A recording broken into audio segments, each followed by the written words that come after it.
In this video, I'm going to give an overview animation of two of my favorite design patterns that I think work very well together.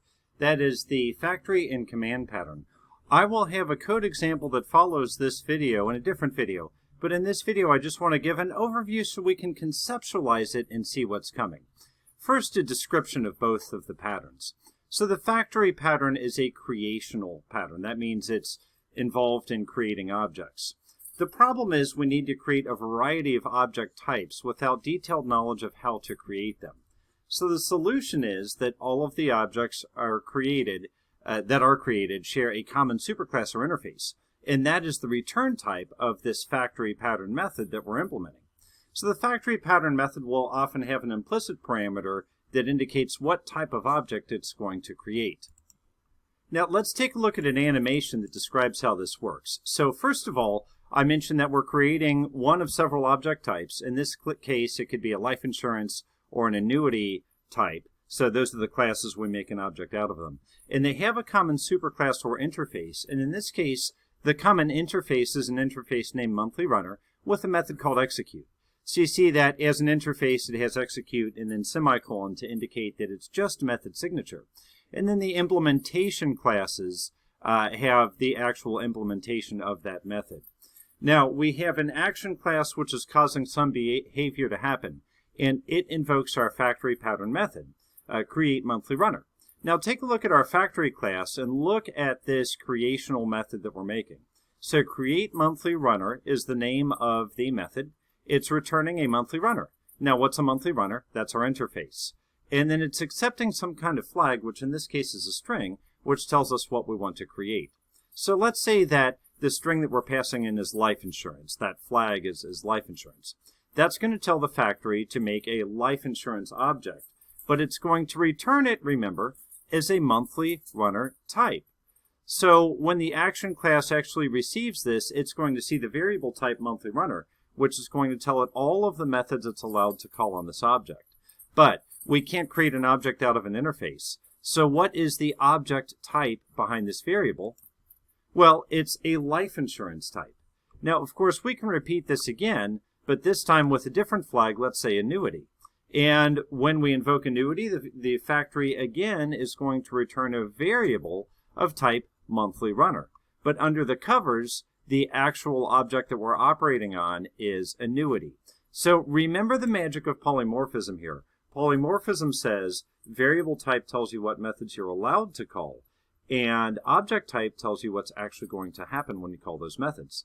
So object type can be the same as the variable type, provided the variable type is not an interface, because you can't make an object out of an interface. Or it can be a subtype of the variable type. So either a subclass of the variable type, or a class that implements the interface if the variable type is an interface. Either way, variable type is just telling us what methods are available to be called, and then the object type tells us what actually happens.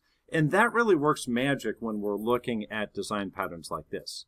So the factory pattern is a creational pattern. Let's look at how we can combine this with a behavioral pattern, or a pattern that says how classes operate together.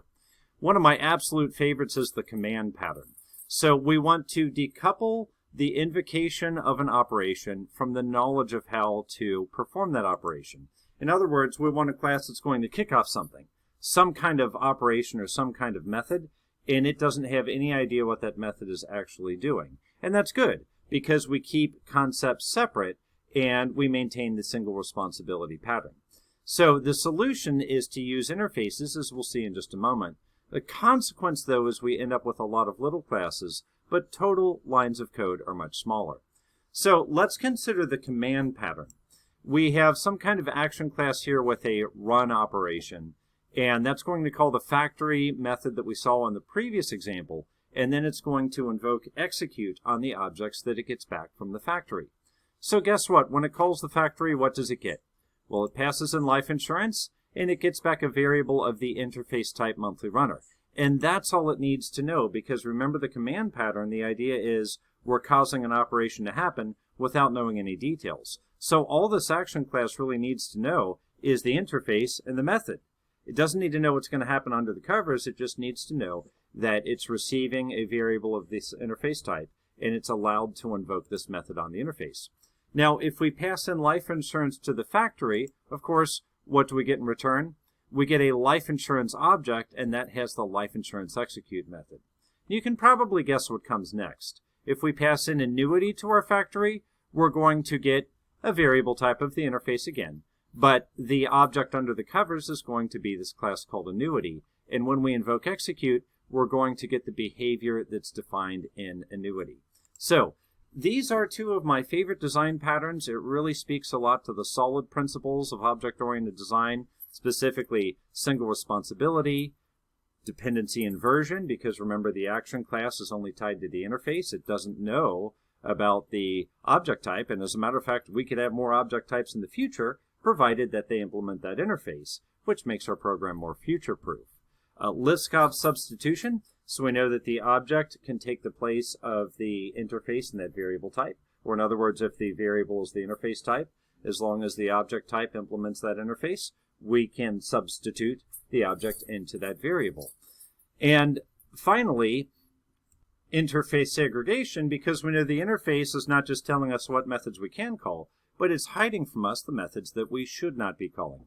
And you know what? We could go ahead and complete the solid puzzle and say open-close principle, open for extension, closed for modification, because if we're looking at a class that we're extending, that's essentially open-closed. The details of that class are closed, but it is open for modification.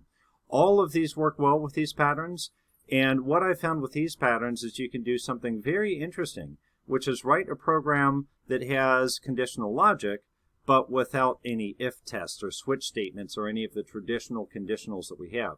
Instead, we put that conditional logic where it belongs in the subclass that knows how to use it, which aligns perfectly with the single responsibility pattern.